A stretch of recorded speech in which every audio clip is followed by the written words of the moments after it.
Good morning, guys. Good evening. Good afternoon, depending on where you are in the world. I mentioned yesterday on the we got Facebook Messenger chat that I was considering doing a podcast for the Ripon Time League. It's nothing huge. Just want to touch on how things have gone so far. Throw out some congratulations to a few teams early on. We're only 3 weeks in, but 3 weeks is actually a quarter of the season gone already in that league. So there's been six games resulted. We're through our doubleheader week, which was last week, and now we're fast heading towards the start of bye weeks, which I think is week 5. So one more week where you've got utilisation of your whole roster, and then the week after, week 5, the bye weeks start to kick in. Injuries have well and truly kicked in, so the depth of rosters is really going to start getting tested soon. I'll throw my face down into the smaller version, and I'll bring the monitor up. Oh, here we go. So, whoops, gave away a bit of something there. Early division winners, division leaders, not winners. Perry's Redskins team is currently the lone leader in the Lambeau Thorpe Conference, or Thorpe Division.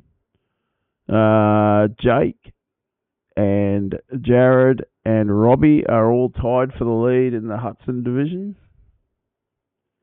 in Lambeau. In the Brown Conference, we've got Steve Hefner, myself, and David tied for the lead in the Boar Division. And in the Graham Division, we've got another 3 leaders. The New York Cardex, which is David Malone, Steve Triffett, and Chris Anderson, all tied for the lead there. In the Lombardi Conference, the Lane Division, Steve Peters is one of the one of 2 only actually, undefeated teams.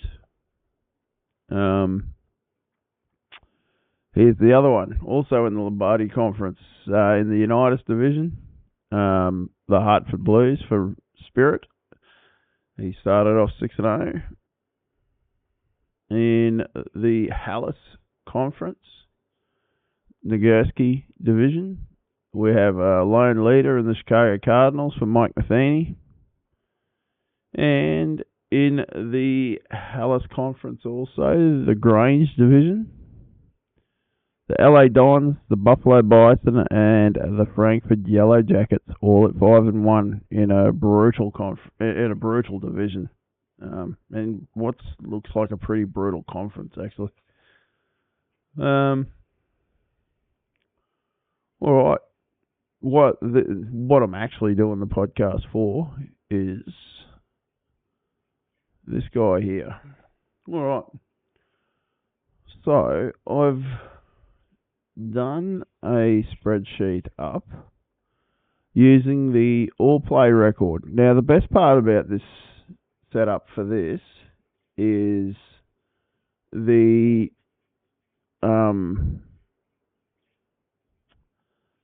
all-play record is actually against every single team in the division. In the entire league. So it's pretty easy to, if you can see what the LA Dons overall win-loss record is. So up here, 111-6. That means out of the 117 games that's played, I'll take their word for it, they've lost literally 6 matchups currently. That's pretty damn impressive. Now, the scary part is the Buffalo Bison are 109-8 in the exact same division in the same conference. So, they've established themselves early.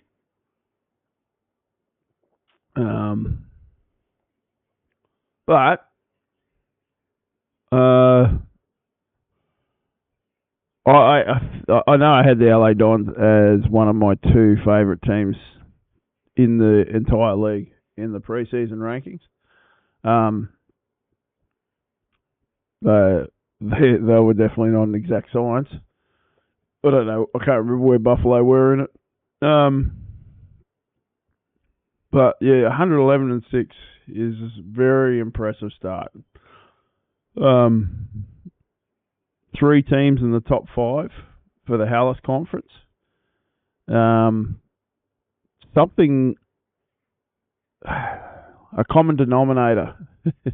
That's why I've got a little list of players over to the right-hand side over here. So just over here. Josh Allen is on 3 of the top 5 teams in the entire league right now. Hutchinson's on 2 of the top 3 on the exact same teams that Josh Allen's on as well. So one might ask, who's the other team that has Josh Allen? Unfortunately, it's down here. Poor old Fabian. He was lucky enough to get Josh Allen. Unfortunately, I'd say the rest of his team must have struggled a bit and probably not fired as well as he would have liked anyway. I have a feeling, I'm not looking at his roster, I have a feeling he went pretty tight end heavy, and those supposed number 1 tight ends that were available haven't been number 1 tight ends.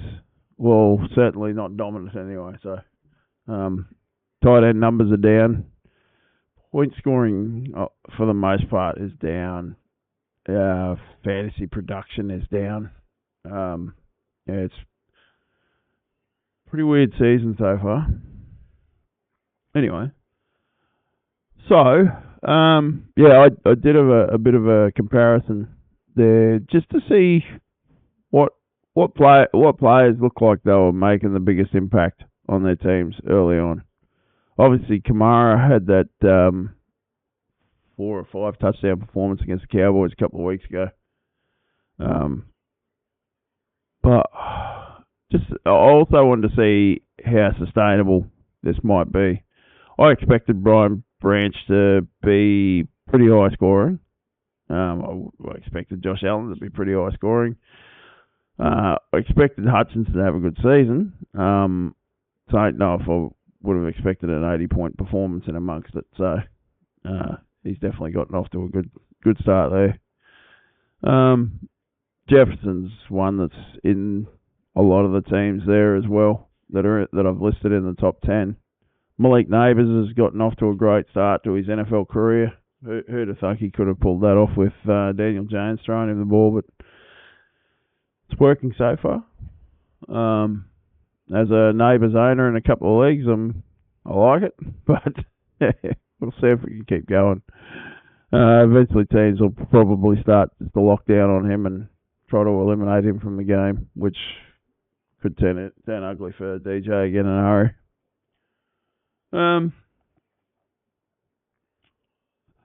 It's interesting to see how close most of the rest of the teams are there. That was what I was going to touch on, the 4-0 teams. So one of the 4-0s, I've got them in red writing.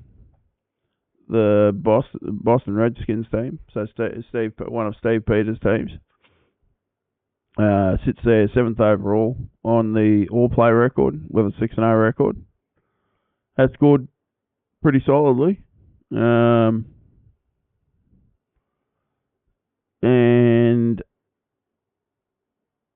will be tough to beat for most of the season. At the moment, Lockie's team probably is a little bit better. Sorry, what I meant, I should have mentioned this too. So the colours that are on this spreadsheet, The dark blue teams are the Hallis Conference. The green teams are the Lombardi Conference. The gold-coloured teams are... Sorry, Lambeau Conference for the green. Lombardi is gold. And the black is the brown conference. So you can see there how tough that Hallis Conference is. They've got 4 of the top 10 currently. Where are we? Lost the mouse. It's too dark. And yeah, I apologise, Grant, but it was going to come down the bottom here at some point. Poor old Grant's had a pretty rough start to the season, as has the Fabian and Chris Anderson team.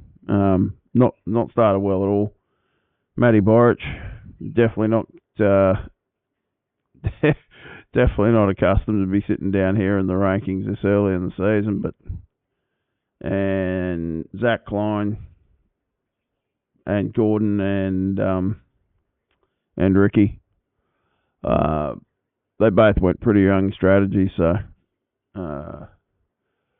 what I was also going to touch on down here, so I've done a combined all play record for each conference. As you can see there, win-wise, the conference with a pretty substantial lead in the wins at the moment is Hallis, followed by Lambeau, followed by Brown, followed by Lombardi. But, I mean, that can all change quickly too. So you get an injury or a dip in performance. So there seems to be a bunch of guys that are currently performing, and a really, really large group of players that are not performing currently. And if you're lucky enough to have multiple of those players that are performing right now, it makes a huge difference. My pre-season favourites, that was Mike's team, I think. He's probably had a solid start without being an amazing start. Still got a 71-46 overall all-play record, which is nothing to sneeze at. Beats probably anything any of my teams are doing. It is, yes, because my top team's the Milwaukee Badgers right underneath him. So, I thought I might have one higher than that, but oh, it is. Sorry, fucking yellow. Yellow's not easy to read. Straight above him. So yeah, no, I've got one team ahead of him, Racine, which I still think is probably my best team anyway. So we'll see how that goes. So right now, if the playoffs were to start today, which they don't, the Hallis Conference will be made up of the Dons, the Bison, Yellow Jackets, Senators, Maroons, or Maroons, depends on how you say it and where you're from, and the Cardinals, according to this. That's not necessarily how it's going to pan out, of course. The Lambeau Conference would be the Redskins, the Lions, Wolverines, Badgers, Tigers, and Stapletons. According to this, of course. I'm not looking at their records currently in the league. And then what do you got? Lombardi, Steamrollers, Redskins, Legion, Bulldogs, Staleys, and Jeffersons, which is pretty funny because I know for a fact that both Decatur and Rochester, so Sean and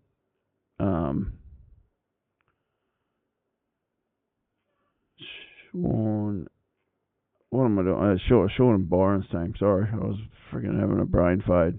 They're both sitting at 1 and 5. So they probably according to this, they've been a bit unlucky so far. And yeah, David's probably had a little bit of luck there. And then in the Brown Conference, the Cardex, Texans, Rams, Seahawks, Triangles, and Oilers grade out as the top 6 teams. Another thing I want to touch on, so far, most points for. Obviously, the LA Dons would have been a pretty good chance to be that. It doesn't always pan out that way. Just because you've scored more points, and you can see it right there, doesn't mean you're going to have a better all-play record. So, yeah, the Yellow Jackets have outscored the Redskins, but the Redskins have a slightly better all-play record. You can only win so many games in a week, and if you have a massive week, obviously the best you can do is win every game. No, you can't win more than that. So, the most bench points currently is Jake's team at 16, 36, 43. Maximum points scored so far is for the Buffalo Bison at 506.77. And that's really all I wanted to touch on, guys.